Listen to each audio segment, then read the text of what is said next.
السلام عليكم ورحمة الله.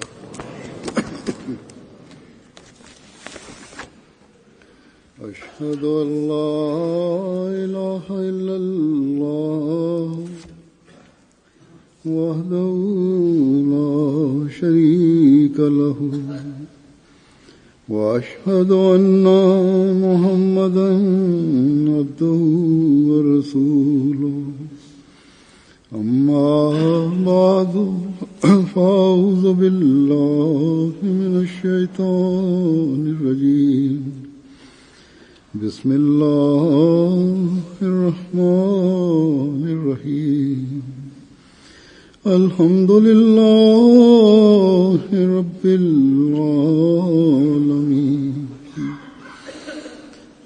الرحمن الرحيم مالك يوم الدين إياك نعبد وإياك نستعين اهدنا الصراط المستقيم صراط الذين أنعمت عليهم غير المغضوب عليهم ولا الضالين.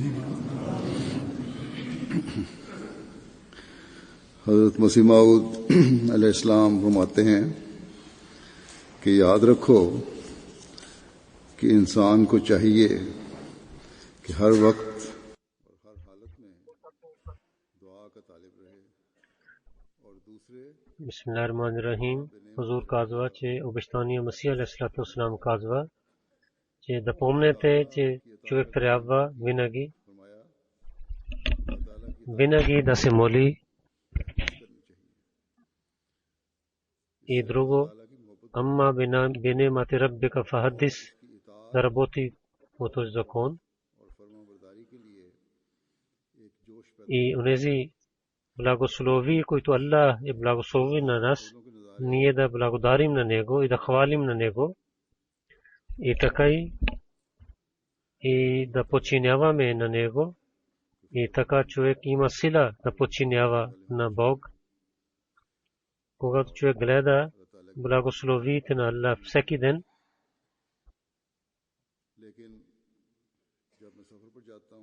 и така и трябва да разказваме тези благослови, и така човек увеличава любовта към Бога. Но когато отивам на път, тогава толкова благослови идват от Аллах, които не мога да ги броя. И така той сложи барекет във всичките програми и така разпространява истинското учение на исляма. И така това действа по сърцата на хората. Предишните дни бях в Германия. Истинският начин беше, че да участвам в годишното събрание на Германия, но с това и Аллах прави такива програми, чрез които хората се запознават с истинското учение на исляма, както обещания Масия алейхиссалату вассалам е казал, че във всяко състояние човек да хвали на благословите на Бога. И освен тези помощ на Бога, ние не може да настъпваме една стъпка. И да се винаги да се молим, нека Аллах да даде възможността да вършим тези неща. И с молитвите, когато Аллах благослови на някога, и тогава Аллах дава повече от това, което ние усилим или да се молим. Тогава помнейки благословите на Аллах и да ги разказваме на другите, това е най-важното. И това нещо е важно, защото вярващите увеличават любовта към Бога с тези неща и подчинявайки на Бога и когато хвали на Бога, тогава има сила да подчинява на Бога.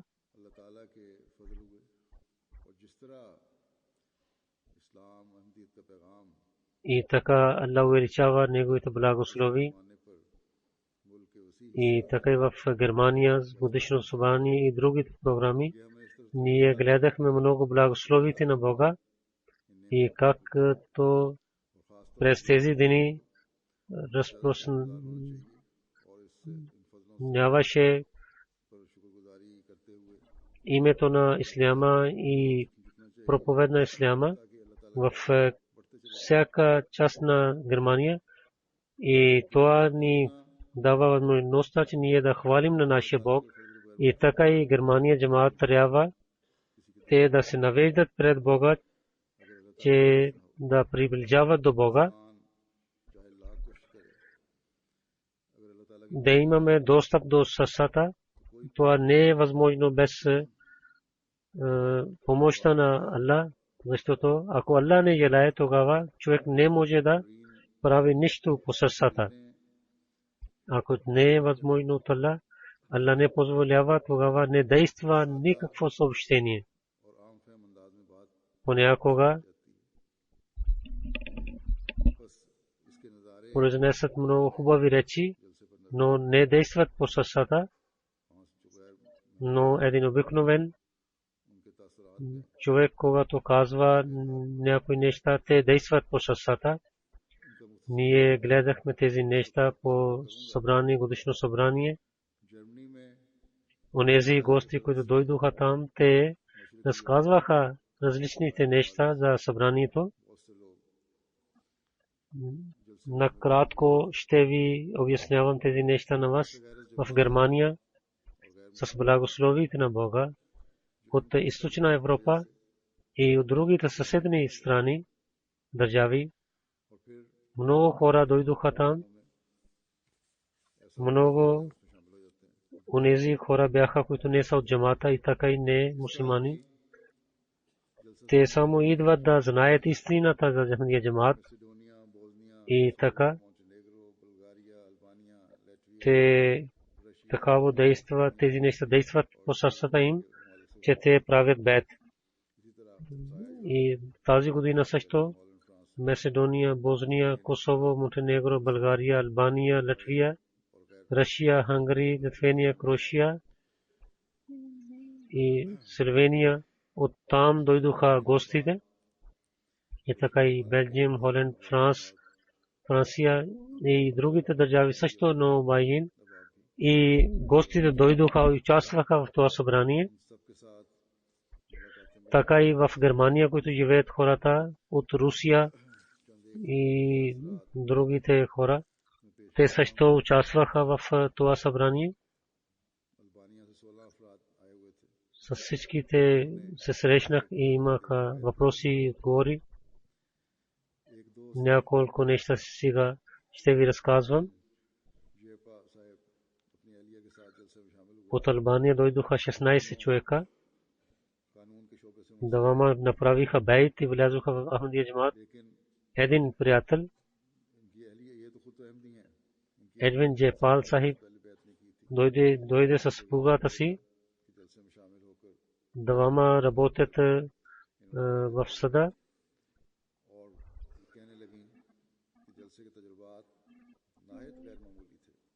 Той е Ахмади, но неговата съпруга не беше, съпругата му не беше Ахмади преди събранието.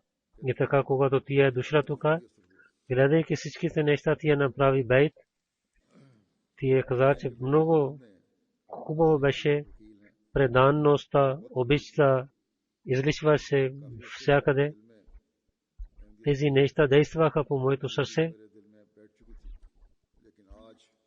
Тя каза, че моя съпруг, който е адвокат,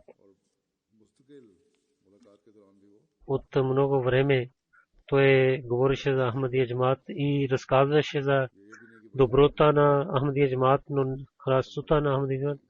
Но сега днеска аз влизам в Ахмадия джамаат и когато тя беше при мен, тя плачеше постоянно. Тя е млада жена и в младите хора има много, те внимателно се обръщат към Ахмадия джамаат. Един гост Ибрахим Туршилла,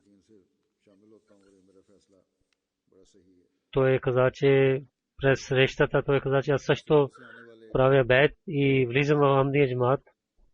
Той каза, че много дълго чаках, но сега ви казвам, че аз съм влизам в Ахмадия джамаат и правилно отстъпвам.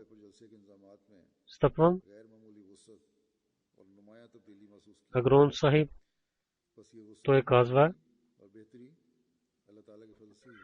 предишната година след дойдох, но тази година има по-развитие в организацията на Ахмадия джамаат в събранието. Тази промяна е само чрез благословите на Аллах. С тези, които са организатори, те трябва да бъдат благодарени на Бога и трябва повече да бъдат благодарят на Бога. От Македония 62 човека дойдоха, 14 християни и 27 мусулмани и другите ахмади бяха. 36 часа пътуваха 2000 километри. Имаха двама от медиите човека и така те снимаха там различните места в събранието и също взеха интервю от различните хора и те казаха, че ще направят една програма и тази програма ще излъчва там.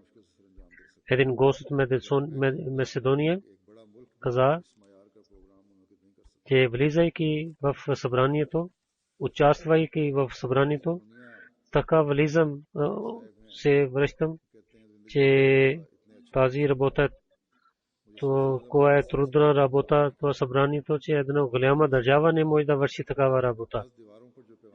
От Македония един гост каза, в живота първи път съм срещнал така с толкова хубави хора и най-повече действа то ислама по моето сърце. Тези неща, които чета на сцените, те са много хубави. Нямам думи да ги хваля. Тези неща действаха по моето сърце. И господин Тони дойде от Македония, той каза, аз се участвам в различните програми, защото съм журналист, но тази програма е най-хубавата програма всичките. Имаше дисциплин и всичките това действа по моето сърце. Всички са равни в очите на Аллах. Няма разногласие между мусулмани и християните в това събрание и това много важно е за мен, защото аз не съм мусулманин.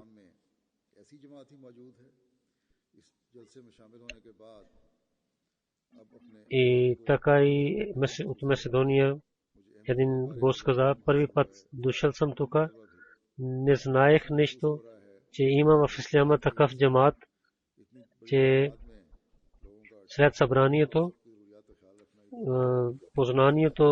моето познание увеличава и знанието и така и опит. Така мисля, че аз съм част от този джамаат. Толкова голямо хора се събраха на едно място и толкова хубава организация гледах тук. И той се срещна с мен. Той каза, онези неща, които съм слушал от вас, внимателно ще ги мисля, че каква е разлика между ахмадите и нехамадите. Той каза, каквито неща слушах от вас, те са много хубави. И онези държави, където няма джамаат, там трябва да изпратите мисионери да им разказват, че какво е Ахмадия джамаат. И това не е изисквание от едно място. Много различни места те изискват. От Македония беше господин Дурган. Първи път се срещнах така с мусулманите и слушал съм такива речове, които разказва за учението на исляма.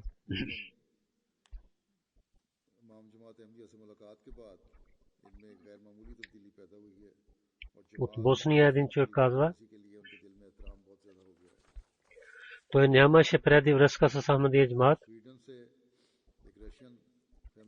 но когато срещна с имама на Ахмадия джамат, той има една голяма промяна и има уважение към халиф и джамата.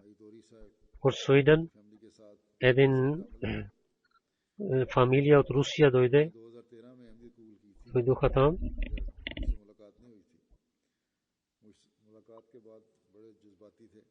Господин Айдори Сахиб, той е дошъл с фамилията си в събранието. Той стана Ахмади през 2013 година, но и той когато се срещна с мен, плачеше и много пъти повтаряше, че той казваше, че не мислех, че ще срещна с вас, но Аллах ми е дал възможността. Много със сила говореше. Когато идваше към събранието, спираше на всеки 2 часа да поправи себе си, но когато се върна в събранието, 14 часа непрекъснато пътуваше. Той каза, че това беше благословително събранието, не знаех, че пътувам. И съм на път. И от Крусия също дойдоха. Една госпожа Ясифа Сайба каза, че преди събранието, че четох книгата на вашата книга за мира. И така и през 2014 и 2015 година четох също вашите речове, които бяха за мира. И аз мислех, че вие сте много строг, но когато участвах тук, не мисля, че вие сте така. И така тия каза, че ще чета повече за джамата. От Хангри един приятел, той дойде в събранието. Той работи в полицията. Работеше в полицията.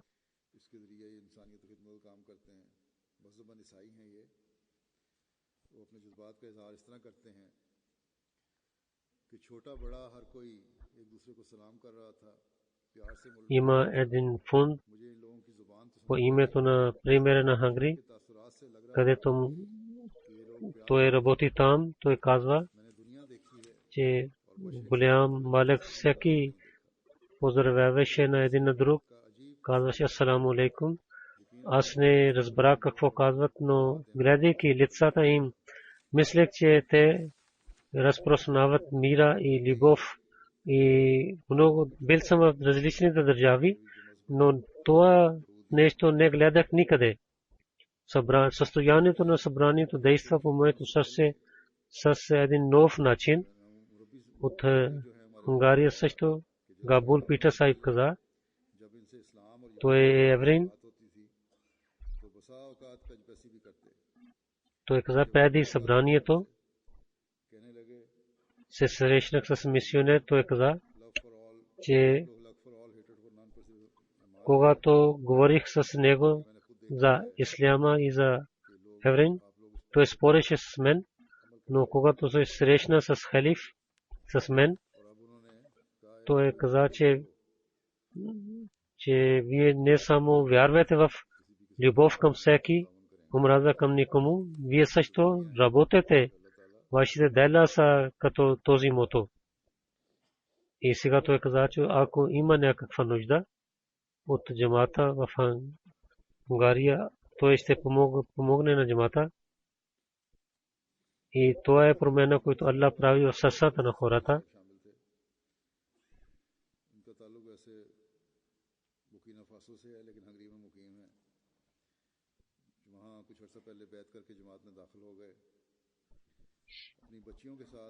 От Унгария беше също един приятел Исмаил. Той е от Буркина Фасо, но той сега живее в Унгария и прави бейт и той дойде с две дъщери. Той искаше с дъщерите да идва, но съпругата каза, че няма да позволя на дъщерите те да участват. Затова баба дойде с тези момичета и той имаше полза от това събрание, но бабата също казваше,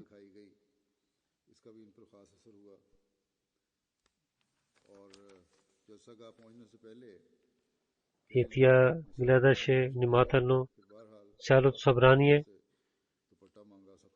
и когато тя гледа филма там, програма, един джамаат и един лидер, тя каза, че нямам нищо за забратката и някой и дал една забратка, скарф, и когато срещна с мен, тя каза, че това е нов съвет, който гледам. И всичките онези обвинения, които бяха в моето сърце, изчезнаха сега. И така и в Германия един приятел Салман Сахиб, той е от Централна Африка. И тук той казва, когато получих съобщението за събранието, мислих, че няколко 400-500 хората ще бъдат, ще ядем храна и се обръщаме от дома си, но когато съм дошъл тук, гледах различно нещо. Тук има хиляди хора и гледайки тези неща, те толкова действаха по моето сърце, че те им всяко нещо носи еднакъв магия. И вие, ако така ще проповядвате, не късметлив ще бъде онзи, който няма да вземе полза от това. От Монтенегро един човек, Рагиб Сахиб, каза, че слушах речовете, гледах системата на събранието, всичко беше много хубаво.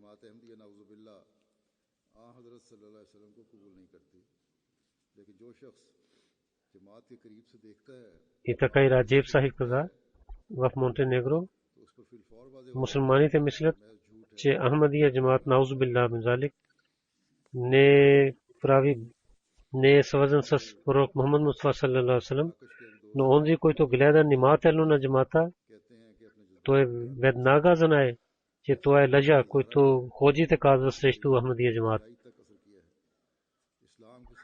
Така и от Мороко един човек, който живее в Белгия, той каза, че нямам думи да разказвам тези неща. Толкова духовността има, който действа по моята душа.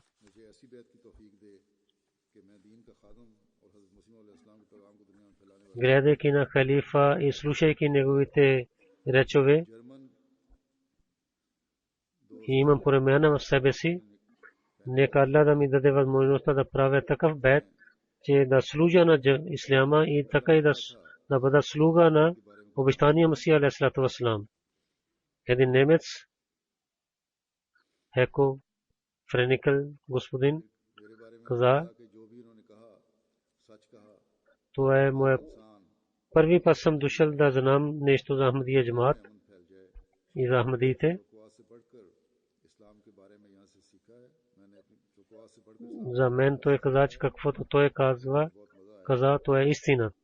Ако всичките хора ще работят по вашите думи, тогава ще има мир в целия свят. И много учих за исляма от тук и имам, това е много хубаво за мен. от един новой от Франс, Ханли Инфан Сахиб. Той е от Джазайр, Коморос. Той е направил бейт преди 3 седмици. Той каза, че бях мусулманин, но нямах твърда вяра. Но когато четох молитвата след халиф, първи път плачех в молитвата. Но когато съм Ахмади, Аллах улесни моите всичките работи и има промяна в мен.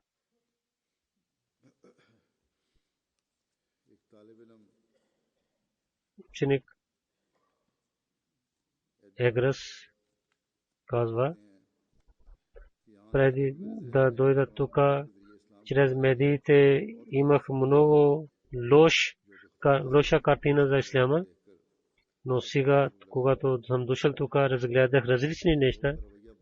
Хората обичат един на друг и истинския ислям гледах в вас.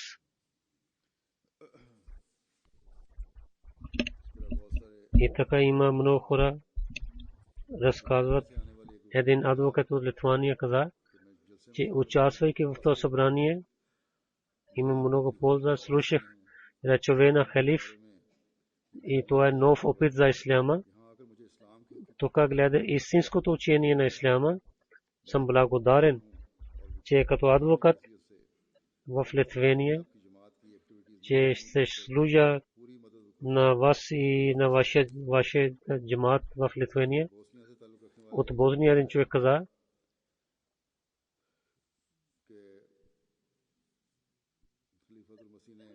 че халиф е казал за един жив Бог. Това е само джамат Ахмадия, който претендира и показва, че Бог е жив. И това вие обяснихте на нас с много лесен начин. Един господин, който живее по границата на Германия и Белгия, че преди да дойда в събранието, не мислех нещо за джамата и за исляма, но когато участвах в събранието, имам огромна промяна. И този джамат, за когото не мислех внимателно никога, този джамат е дал на мен най-добрите дни в моя живот. И така и един нов Ахмади, нов Ахмади, каза, че направих бейт сега. И когато халиф говореше с гостите, и аз гледах в Ахмадия муслим джамат любовта. Това е само чрез хилафът. Абдулла Сахиб от Сирия, неговата баща беше от много години Ахмади. Той живееше с своя баща в Русия, учеше там. Той знаеше нещо за Ахмадия джамат чрез баща си, но не е правил бейт. След събранието, въпреки това, преди събранието той имаше много въпроси, отговори с нашия мисионер, но той не беше спокоен. И след това каза, че да се молиш, и той каза, че се молих. И казах, че така да се молите, че Аллах напътствува на вас. На втория ден на събранието аз произнесих реч с гостите и имаше един митинг с гостите. Не знам дали той беше там или не. На същия ден той каза на мисионер, че от Корана да ми обясняваш само един стих, че обещания Месия е дошъл. Нашия мисионер е обяснил на него и също каза на него за развитието на Ахмади джамат. Така той каза, че искам да правя бейт, защото Аллах ми показа знак. През нощта се молих, плачейки на своя Бог. И когато заспал, гледах на сцената, много голямата се напише Ахмадия. И светлина излъчва от тази дума. И когато говорих с немците, същото по това време исках в сърцето, че дай Боже аз да срещна с халиф и да стоя с близо до него. След малко така мислих за една секунда заспал и гледах, че аз съм на сцената и стоя до халифа. И след това той каза, че Аллах ми показал. Той каза, че изисках от Корана един стих само да имам знание, но след молитва, молейки, Аллах отворил моето сърце и така той направи бед. И така и от Алджазайр един приятел каза, че всяка година, когато участвам в събранието, увеличава моята вяра и гледам много благословите на Бога в събранието. Така мислех, че съм в рая и тук много има различни хора, различни народи, но навсякъде слушах Асаламу алейкум рамтулла. И така, както Аллах казва, че в рая хората ще казват Асаламу алейкум. Така и един християнин приятел каза,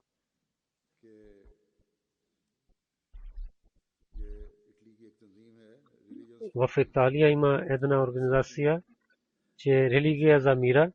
Той е в Ватикан Сити работи, така и той е теология за католик, написал книги. Той каза, че когато се върна в Италия,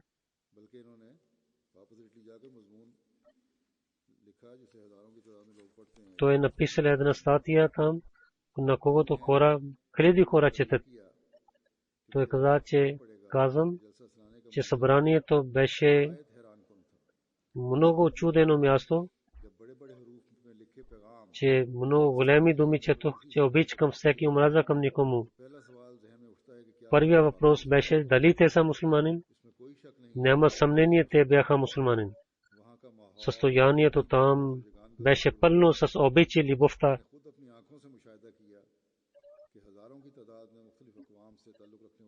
И така имах тези неща, действаха по моето сърце, че хиляди хора работят без пари и помагат на своите гости. Онзи човек в колата докарах на мен до събранието, каза, че той е възел без пари отпуск от своята работа.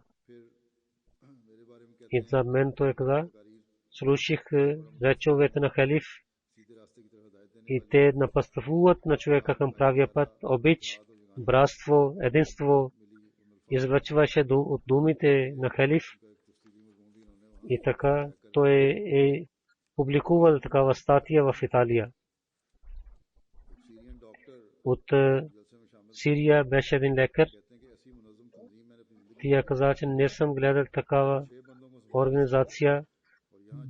Тук бяха 40 000 хора. Ако 6 човека ще идват при мен, не може да ги служим. Аз от сърцето си уважавам на вашия халиф, четох книга Брахни Ахмадия. Няма друга книга като тази книга. Нека Аллах да отвори неговото сърце и той да влиза в Ахмадия джамат с благословите на Бога. Много малко разказах и онези неща, които разказах и за малко. Много берекети, благослови има за събранието. И има и такива гости, които страхувайки, говориха. Гостите не разказват всичко нещо. Имаха две жени от Албания. Тя каза, че в жените гледах, че че манджата и хляб не използваха както трябва. Гините в Германия, те трябва да правят, че да не хвърлят храна. И така от Македония една жена, че беше от дълго време живеехме и така и да правят така, те да живеят близо. И така и Афсар Сахиб за Сасрана каза няколко неща. И когато човек сам гледа себе си внимателно, това е най-хубави неща. Едно, че хората хвърлят тук на там нещата и не пазят чистота. И за това, че всеки да казва на другия за чистота. И така за храна в лангархана готвят храна. Има това няма. Тук идваме само за духовна храна. Затова каквото има за ядене, трябва да ядете. И така само една храна ще готвят за вас. Няколко хора стават строго и другите притесняват. Те трябва да гледат, че ако някой се нуждае и нуждата му е истинска, тогава трябва да помагат на него.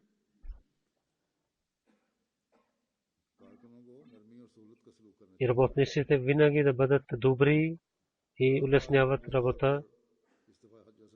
И това събранието колективно беше много хубаво.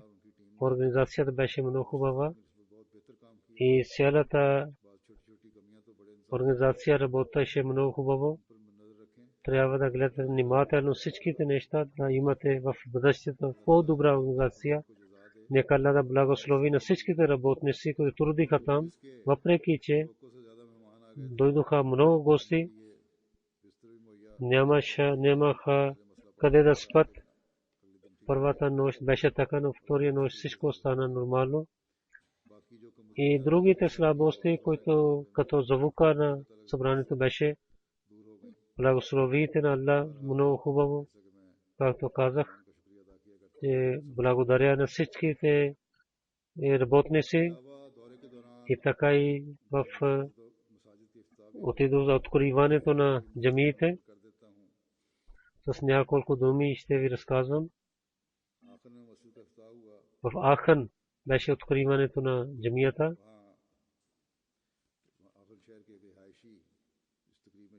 Един човек дойде там преди 2-3 години. Отидох в Европейския парламент, че днес слушах речта на халиф.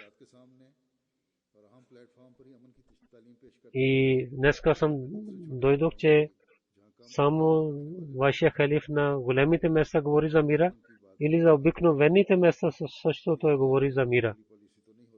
Дали да не работи с двойна страна. И слушах, че вашия халиф е говорил пак за мира, както той говореше там в Европейския парламент. И да хора да бъдат справедливи с един на друг и да имат търпение. Всичките неща слушах от него.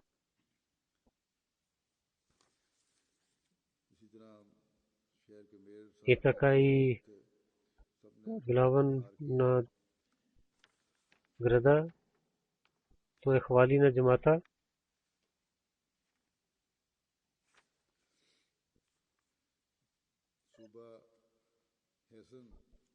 От провинц Хесен там имаше едно откровение на нова джамия, комисионер дойде там и той каза, че речта на халиф действа по нашето сърца. Той говори с всичките гости и той каза на всичките да се обръщат към един Бог. Ако всеки така ще мисли, тогава ще изчезват проблемите от хората. Той каза, че по интернет трябва да има тези неща. И така и мембър, член на парламента в Германия. Тя беше жена, тя каза, днеска много се радвам, че участвам в откровението на джамията и бях в Флоресхайм, откровението на джамията. Унези неща, които има в сърцата на хората, то е нашата работа, че бъдейки заедно да дадем отговор на тези неща. Ако заедно ще разпространяваме обичта и братство в света, и този джамия е един начин да показваме на хората за обичта и любовта.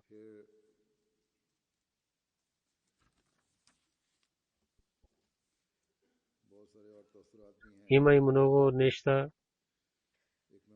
Един гост каза, за мен беше много трудно да обяснявам, да казвам нещо хубаво за исляма, но онзи ислям, който халиф казва, гледайки този ислям, мисля, че ислям дава учението на милостта и обичта. И това е много хубаво учение. Един инженер работил за джамията.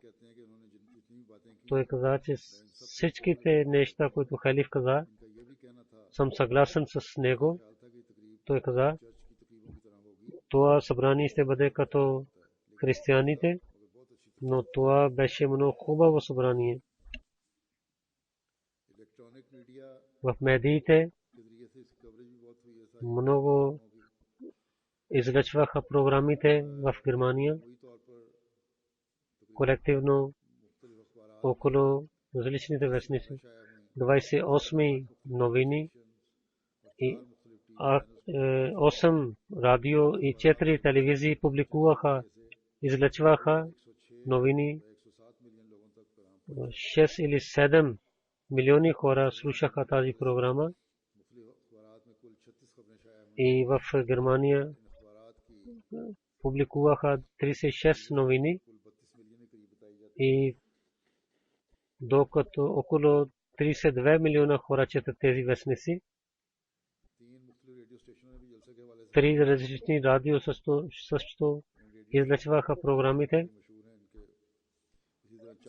И така и 4 телевизии също излъчваха програми за събранието. И така и в последния ден на събранието една журналистика дойде и взе интервю от мен. Тя каза, че ще излъчват един филм. Това е най-голяма публикация за този вестник. И така и двете неща, когато ще бъдат публикувани, 34 милиона хора ще знаят тези неща. И за джамиите имаха 50 новини в вестници. 2 радио също публикуваха новини. И така и много известен ТВ, RTL, също взе моя интервю. Те също излъчваха тази програма за 27 минути. Така и в Ахан, джамията, там 3 вестници публикуваха вестници. 116 хиляди хора четат този вестник. И където сложих основа на джамията, там те публикуваха моите новини. 6 милиони хора четат тези вестници. В феща беше откровението на джамията. 4 новини бяха по вестниците. Те публикуват 2,5 милиона хората четат. И така има там един вестник. Те публикуваха моя интервю. Хората четат тази вестник 1.5 милиона. И така и този е седмичен вестник, който от 1946 година публикува. Хората четат този вестник 1.5 милиона. Онлайн четат 5 милиони хора този вестник. Той беше Ахмади и с благословите на Аллах Ахмадите също участват в медиите. Нека Аллах даде бъркат в знанието им. Затова събранието, където за духовността има в духовността има развитие за Ахмадите. И хората пишат в писмата и така и другите. Те знаят истинската картина на исляма. И така има бейт.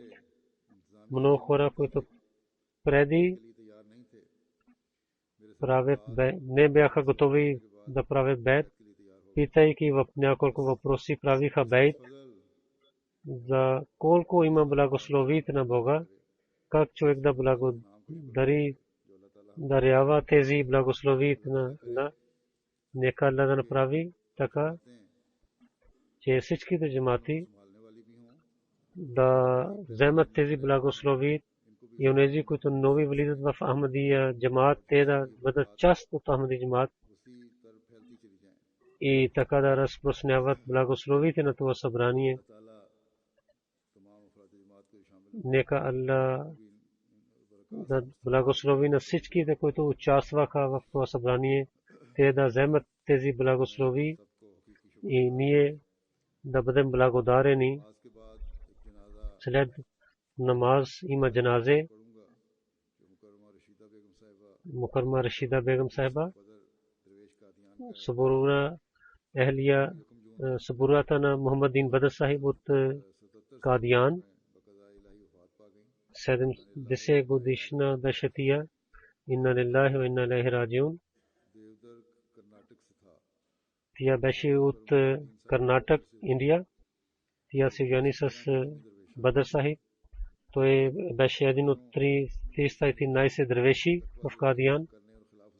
Тя беше пред много хубава жена.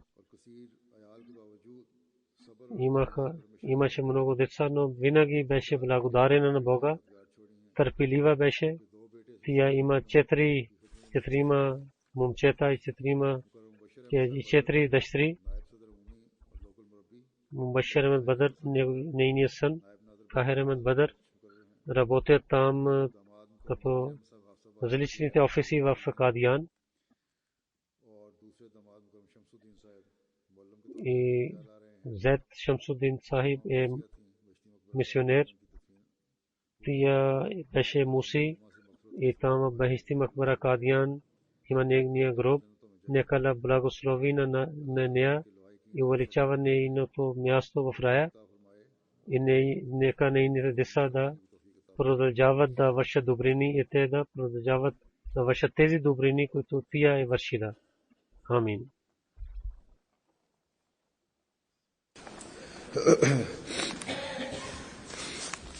Alhamdulillah.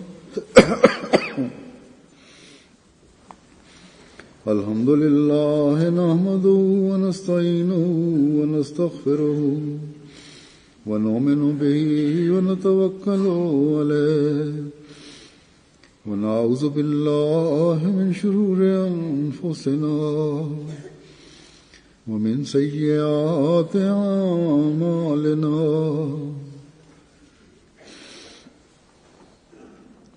من يهده الله فلا مضل له ومن يضلل فلا هادي له ونشهد أن لا إله إلا الله ونشهد أن محمدا عبده ورسوله عباد الله رحمكم الله إن الله يأمر بالعدل والإحسان وإيتاء ذي القربى وينهى عن الفحشاء والمنكر والبغي يعظكم لعلكم تذكرون اذكروا الله يذكركم وادعوه يستجب لكم ولذكر الله أكبر